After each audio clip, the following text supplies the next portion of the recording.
कल कारखाने को पूंजीपतियों के हाथों गिरवी रखना चाहती है केंद्र सरकार, बर्दाश्त नहीं, वीरेंद्र। जमालपुर वर्कशॉप में 10,000 रेलकर्मी की नियुक्ति करे रेल प्रशासन, सचिव।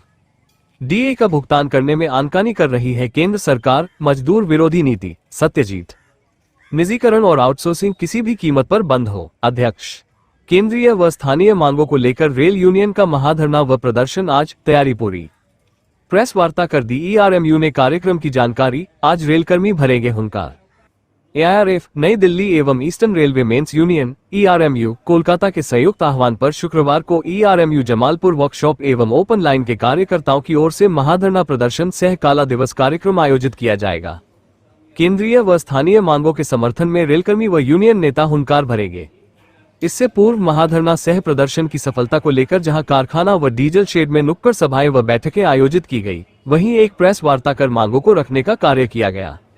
मौके पर एआईआरएफ के वर्किंग कमेटी सदस्य वीरेंद्र प्रसाद यादव, ईआरएमयू के केंद्रीय नेता सत्यजीत कुमार व अनिल प्रसाद यादव, ईआरएमयू वर्कशॉप के अध्यक्ष कमोज कुमार, सचिव परमानंद कुमार, ओपन लाइन सचिव एसडी मंडल, गोपाल जी, देवशंकर सिंह, अभिमन्यु, धर्मेंद्र कुमार, शिवव्रत गौतम सहित अन्य ने कहा कि शुक्रवार को कारखाना गेट संख्या 3 के निकट महाधरना कार्यक्रम किया जाएगा।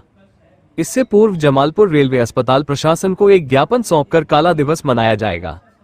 प्रदर्शन व जुलूस अस्पताल से निकलकर कारखाना गेट संख्या 3 पहुंचेंगी। मौके पर वीरेंद्र कुमार ने कहा कि बीजेपी की सरकार जब से आई है, तब से केंद्रीय कर्मचारियों की हकमारी की जा रही है। रिक्त पदों के भरने की जगह आउटसोर्सिंग कर कल कारखाने को निजीकरण की ओर ले जा रही है। अगर ऐसा ही स्थिति रही तो आने वाले दिनों में कारखाना का पूरा कमान पूंजीपतियों के हाथों में चला जाएगा।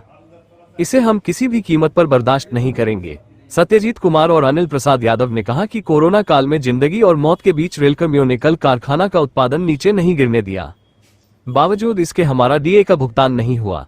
वहीं 8वें वेतन के अनुसार पर्व त्योहारों में बोनस मिलना चाहिए, अब तक 6ठा वेतन के अनुसार ही दिया जा रहा है। कमोज कुमार और परमानंद ने कहा कि रेलवे में 60% कार्य अब रेलकर्मी से नहीं कराया जा रहा है, बल्कि आउटसोर्सिंग से कराया जा रहा है। इससे सुरक्षा का सवाल भी उठ रहे हैं, जबकि प्रशिक्षित एक्ट अप्रेंटिस वालों को रोजगार देने में सरकार आनाकानी कर रही है। अगर इन्हें समायोजित किया जाता तो रोजगार कम होता और सेफ्टी के साथ उत्पादन क्षमता विकसित होती। ये है ईआरएमयू की केंद्रीय व स्थानीय मांगे। केंद्रीय मांगों में 8वें वेतन आयोग कमेटी का गठन जल्द से जल्द कर इसे 1 जनवरी 2026 से लागू किया जाए। कोरोना काल से लंबित 8 माह का महंगाई भत्ता का भुगतान जल्द दिया जाए। पीएलबी बोनस सीलिंग न्यूनतम 18,000 किया जाए। भारतीय रेल सहित केंद्र सरकार के अंतर्गत आने वाले सभी अस्पतालों को भारतीय रेल एवं केंद्र सरकार के अंतर्गत रखते हुए अन्य लोगों के इलाज की सुविधा प्रदान की जाए। श्रम कोड को रद्द किया जाए। अवकाश प्राप्त रेल कर्मचारियों के स्थान पर एक्ट अप्रेंटिस एवं आईटीआई पास युवाओं से रेलवे में रिक्त स्थानों को भरा जाए। पीएफआरडीए बिल को रद्द किया जाए। रेलवे के निजीकरण पर रोक लगाया जाए। जबकि स्थानीय मांगों में जमालपुर कारखाने के अंतर्गत आने वाले मुख्य रेलवे अस्पताल में ऑर्थोलॉजिस्ट, गायनेकोलॉजिस्ट, कार्डियोलॉजी, जनरल फिजिशियन सहित अन्य स्पेशलिस्ट डॉक्टरों के साथ साथ स्थायी लैब टेक्नीशियन की उपलब्धता जल्द से जल्द सुनिश्चित कराई जाए।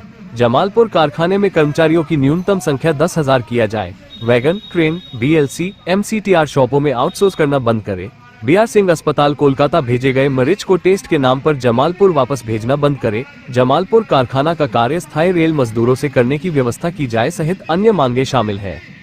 इसका भुगतान नहीं किया जाएगा। सरकार जो है अपने कोष को बचाने के लिए मजदूरों का शोषण कर रही है। इसीलिए हमारे महामंत्री जी ने साफ इसको सहयोग निभाते हुए साफ घोषणा कर दिया है सरकार को कि जल्द से जल्द नियत समय रहते हुए कमेटी गठन करते हुए हमारा जो पे कमीशन है उसको अविलंब चालू किया जाए। उसके लेकर के कल हमारा जो 19 सितंबर 2025 जो एक ऐतिहासिक दिन के तौर पर जाना जाता है, शहादतों के लिए याद किया जाता है, 1968 को याद किया जाता है, उसको लेकर के ये घोषणा किया है। तमाम सीधे जमालपुर में पूरे भारत के हर एक कोने में रेल के हर एक जगहों पर इसका जोरदार कल आंदोलन all India railway line federation और ईस्टर्न रेलवे मेंस यूनियन के द्वारा आयोजित किया जा रहा है। साथी बस आप सबसे मैं ईस्टर्न रेलवे मेंस यूनियन आग्रह करते हैं कि ये ताकत को बनाए रखिए। आज किसको जरूरत नहीं है कि हम अपने परिवार को साल में एक बार बेहतर कपड़ा, बेहतर मेला घूमने के लिए उसको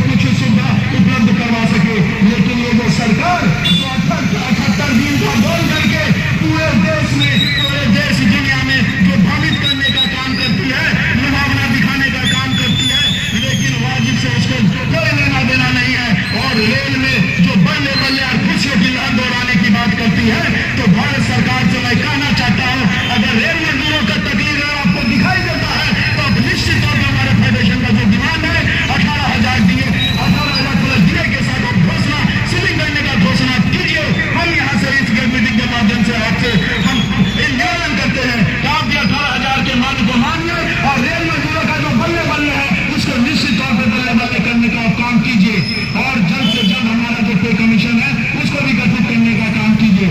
साथ ही आप तमाम साथी को पता है कि हमारा जो एक दौर से हमने भारतीय रेल को गुजारा है वो था हमारा 2020 का वर्ष, जो पैंडेमिक ईयर के नाम से जाना जाता है। कोरोना कोविड काल, कोई लोग इसे छुपे नहीं हुए, कितना भयावह रूप लिया था, लेकिन फिर भी हमारा रेल उस समय भी दोगुनी तेजी से काम करने का काम किया, 24/7 करने का काम किया, और जो रफ्तार से चल रही थी उससे दोगुनी रफ्तार से चलने का काम किया। लेकिन उसका मेहनताना क्या मिला आपको? और उसका मेहनताना मिला कि आज 5 साल संपूर्ण हो जाने के बावजूद भी आज आपका जो बकाया दिए गए जो भुगतान था उसको भी अभी तक ये सरकार देने में विफल है रही है। साथी, क्या हम उनसे हम अपना भीख मांग रहे हैं? नहीं, ये हमारा अधिकार है, ये हमारा हक है कि हमको 18 महीने का बकाया ये मिलना चाहिए। साथी, उसके लेकर के हम कल 19 तारीख के डेट में ये कार्यक्रम करने जा रहे हैं, धरना देने जा रहे हैं।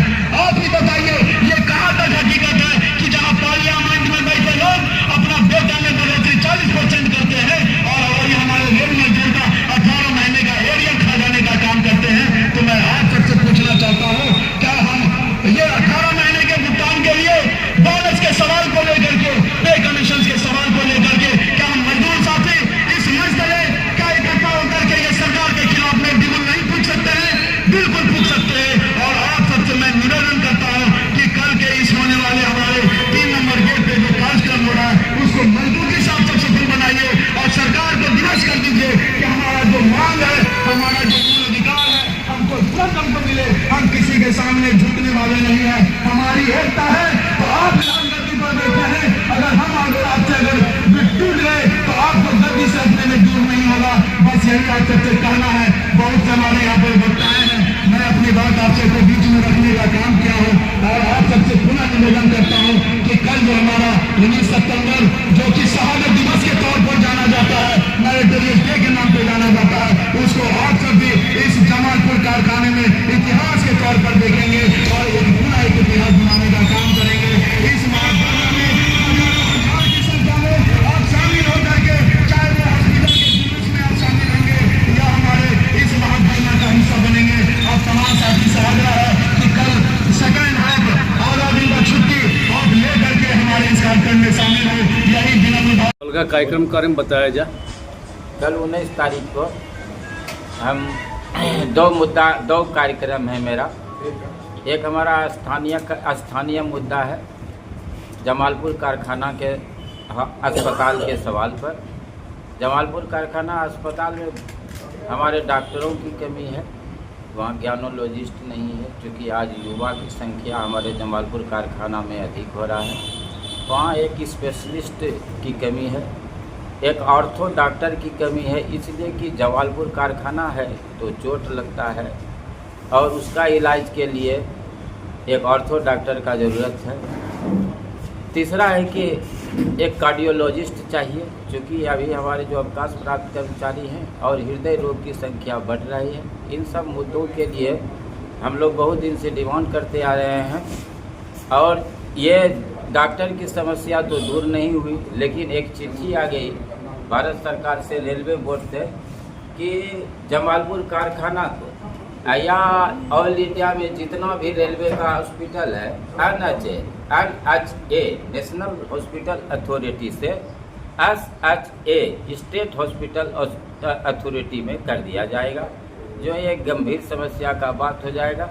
जमालपुर अस्पताल हम रेलवे के हाथों से निकल जाएगा। यह एक सोची समझी रणनीति के तहत भारत सरकार काम कर रही है। यह स्टेट हॉस्पिटल अथॉरिटी का नहीं है, मोटा मोटी है कि इसको निजी हाथों में दिया जाएगा। इसके लिए हम लोग 11 बजे 1 नंबर गेट से एक बृहद संख्या में अपने एजेंडा को लेकर के CMS को ज्ञापन देने का काम करेंगे। CMS को ज्ञापन देने के बाद हम दूसरा एजेंडा पर काम करने जा रहे हैं कि 12 से 5 बजे तक हमारा धरना कार्यक्रम। इस धरना कार्यक्रम में हमारा मुद्दा है, जो सरकार से आंदोलन करने का मुद्दा है, PLB बोनस 6 पे कमीशन के ही बेसिक पे पर PLB बोनस कर हमारे कर्मचारियों को दिया जा रहा है, जबकि 8वां पे कमीशन लागू होने वाला है। इसलिए मेरा इस पर सीधा सीधा सवाल है कि आप इसके सीलिंग को आप यहाँ का जो 18,000 प्लस डीए के जोड़ करके हम कर्मचारियों को पीएलवी बोनस देने का काम करें। दूसरा मुद्दा है कि 18 महीना डीए जो कोरोना काल में हमारे कर्मचारियों ने रेलवे के साथ कंधे से कंधा मिलाकर रेलवे लोगों को दवाई पहुंचाने का काम किया, व्यापार के साधन पहुंचाने का काम किया, गाड़ी चलाने का काम किया, और उस समय रेलवे भारत सरकार को रेलवे में कोई कमी नहीं होने दिया। उस समय ठीक था कि भारत सरकार के पास कमी थी, लेकिन आज तो ये भारत सरकार को इस 18 महीना डीए एरियर के सवाल पर होना चाहिए। दूसरा मुद्दा हम ये क्या नाम है सर आपका? सर मेरा नाम परमानंद कुमार है। आप सर ERMU के जमालपुर शाखा के ब्रांच सेक्रेटरी हैं। कल हमारा ARF के आह्वान पर हमारा जो डिमांड है, सबसे पहला डिमांड है हमारा जो हमारे पूर्व साथी बताए हैं, इसमें हमारा 18 महीना का जो डीए एरियर फ्रीज करके रखा गया है, जो कि हमारा कर्मचारी ईमानदारी पूर्वक कोरोना के समय काम किया और वो आज तक लंबित पड़ा हुआ। हमारा डिमांड जो है भारत सरकार से हमेशा रहा है, ARF का हमेशा एजेंडा रहा है कि हमारा वो 18 महीना का जो है डीए जो फ्रीज किया उसको रिलीज किया जाए। दूसरा है अभी ज्वलंत समस्याएं हैं पीएलवी की, क्योंकि अभी पूजा का समय है, पूजा में ही पीएलवी बोनस दिया जाता था और सब दिन दिया जा रहा है। लेकिन क्या है कि हमारा 6 पे कमीशन के वेतन के आधार पर ही सीलिंग 7,000 पर ही अभी तय कर दिया गया है, जो अभी 8वां वेतन मान लागू होने वाला है, जो कि उसका टाइमिंग जो है 1 जनवरी 2026 है। इसके साथ साथ हमारा 8वां पे कमीशन गठन की सवाल का है।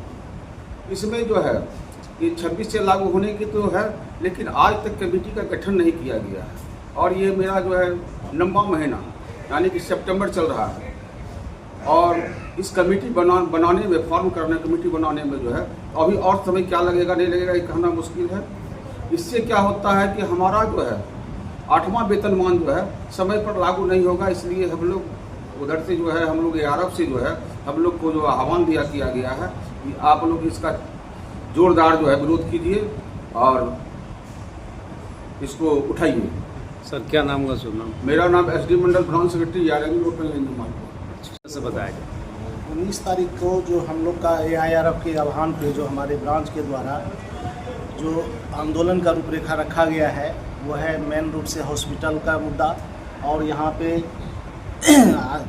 लोड के सवाल पे 10,000 कर्मचारियों के सवाल पे हमारे जो पीएलवी बोनस जो मतलब पुराने सीलिंग पे चल रहे हैं उसको बढ़ाने के सवाल पे, और तीसरा जो है एक आपका 8 पे कमीशन का जो अभी गठन घोषणा होने के बाद गठन में जो डिले हो रहा है उसके विरोध में कि उसको जितना जल्दी हो सके उतना जल्दी इसको मतलब लागू मतलब कमेटी का गठन करें और उसका रिपोर्ट जल्दी शामिल करने के बाद इसको इम्प्लीमेंट करें, क्योंकि इसके डिले जितना होगा तो हमको पे और डीए का तो एरियर मिलता है, लेकिन अदर अलाउंसेस जैसे HRA है, TPA है, ये सब के अलाउंसेस हमारा नहीं मिलता है जो रूल्स में है। इसलिए इसके सवाल पे जो है हम लोग बहुत ही जोर से कल इसका विरोध प्रदर्शन हम लोग कर रहे हैं। शुभ नाम सर?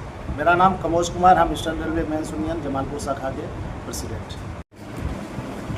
सत्यजीत जी जैसा बताया जाए कल का जो मामला है, अभी चूँकि बिहार में विधानसभा चुनाव होने हैं और ऐसे में केंद्र के द्वारा रेलवे के द्वारा बिहार को कई सौगातें दी जा रही हैं, तो इसको क्या कहेंगे? क्या ये चुनावी घोषणाएं हैं या फिर ये कुछ? नहीं, ये तो प्रधानमंत्री का चुनावी घोषणा है, लेकिन हम लोगों का जो प्रोग्राम है AIRF का पूरे ऑल इंडिया में ARMU का कि भाई 19 तारीख को ये सरकार जो है हम लोगों का मजदूर विरोधी काम कर रहा है। जैसे 8वां पे कमीशन हुआ उसमें घोषणा तो कर दिया गया है, लेकिन अभी तक कमेटी नहीं बैठाया गया है। दूसरा है हमारा DA जो 18 महीना का था, उस समय सरकार को पास पैसा नहीं था, तो ठीक है हम लोग नहीं मांग रहे थे, लेकिन अब तो सरकार के पास पैसा है, उसको देना चाहिए। PLV बोनस जो हमारा 7,000 पर है वही है, उसका भी हम लोग विरोध कर रहे हैं। और ये हॉस्पिटल जो बिहार सरकार को देने का काम कर रहा है, इसका हम लोग विरोध करते हैं। और कल हम लोगों का 11 बजे जो है हॉस्पिटल में हम लोग ब्लैक डे मना रहे हैं और उसके बाद 12 बजे यहाँ धरना का कार्यक्रम है। शुभ नाम सर। और सत्यजीत कुमार, संगठन सचिव ERMU हावड़ा। देखिए, हमारा जो कहना है कि कल का बहुत महत्वपूर्ण प्रोग्राम हमारा है।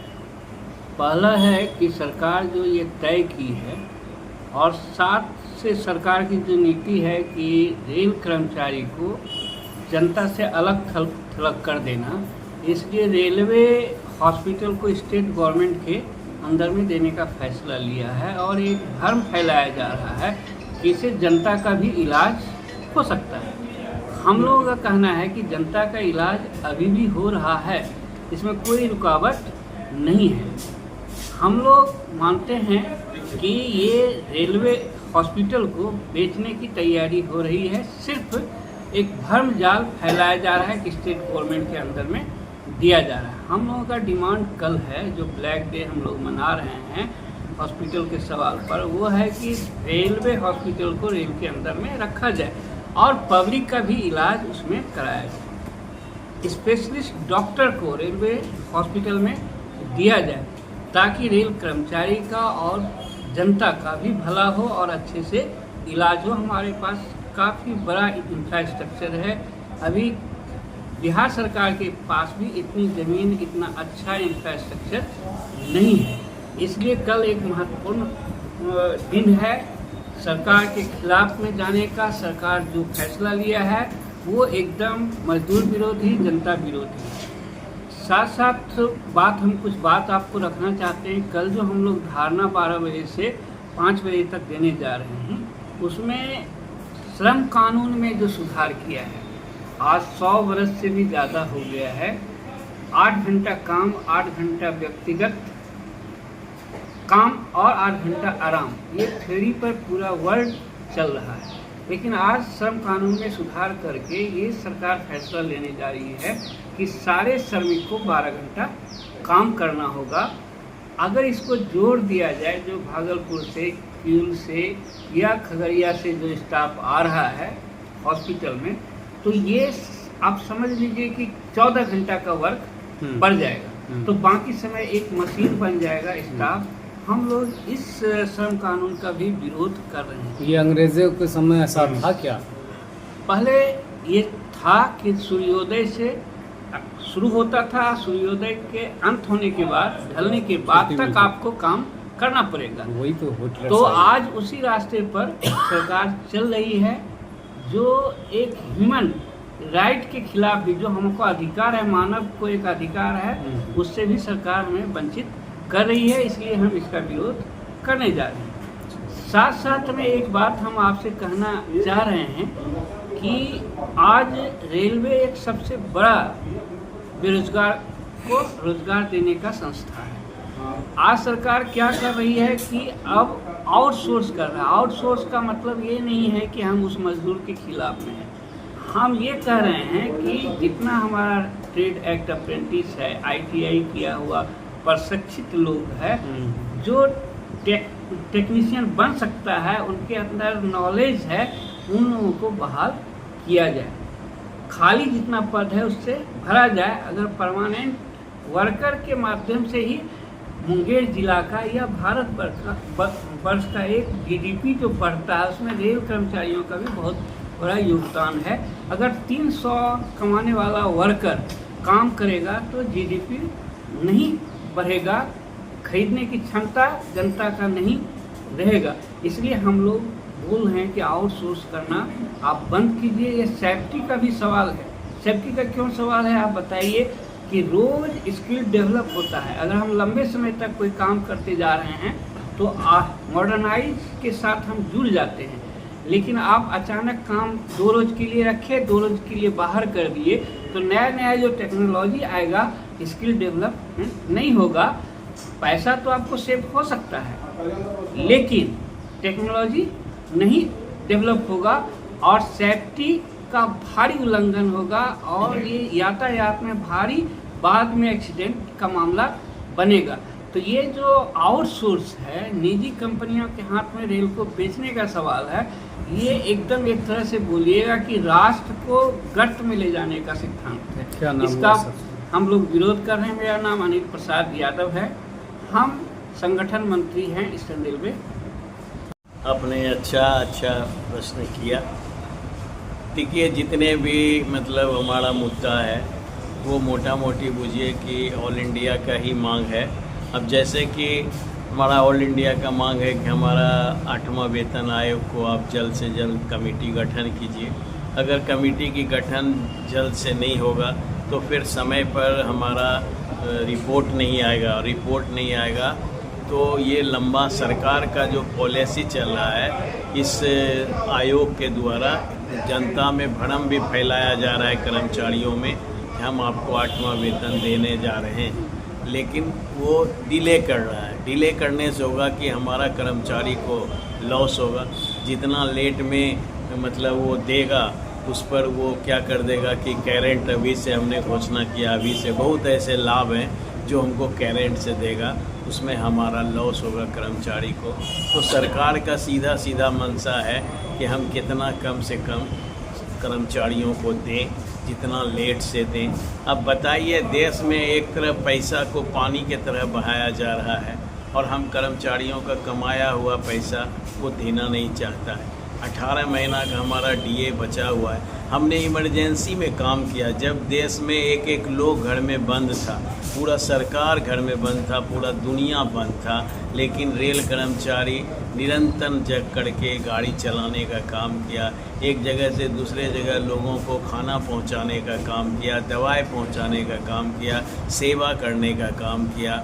और हम लोग भी लगा मानवता के आधार पर कि ठीक है कुछ दिन के लिए हमारा फ्रीज किया है, लेकिन मेरा 18 महीना का हम तो कर्मचारी बहुत पूंजीपति कर्मचारी नहीं होता है, हम श्रमिक करने काम कर रहे हैं और हमको हमारा फ्रीज कर दिया है। मेरा डीए 18 महीना का नहीं दे रहा है। जो हम प्रधानमंत्री से कहना चाहेंगे कि आपको इस कर्मचारियों के ऊपर सोचना चाहिए। रेल कर्मचारी सोने का काम नहीं करते, पूरा देश सोता है। रेल कर्मचारी जग के एक जगह से दूसरी जगह रेल को, कौन ऐसा काम है जो रेल कर्मचारी नहीं करता है? हम सिर्फ आदमी ढोने का काम नहीं करते, हम आदमी भी ढोते हैं, हम जानवर भी ढोते हैं, हम खाना भी ढोते हैं, हम सामान भी ढोते हैं। हर काम रेल कर्मचारी करने का काम करता है। अब देखिए, हमारा बोनस इतने दिन से बोनस चल रहा है वही 7,000 पर। एक दिन आज हमको लग रहा है आज 7 साल से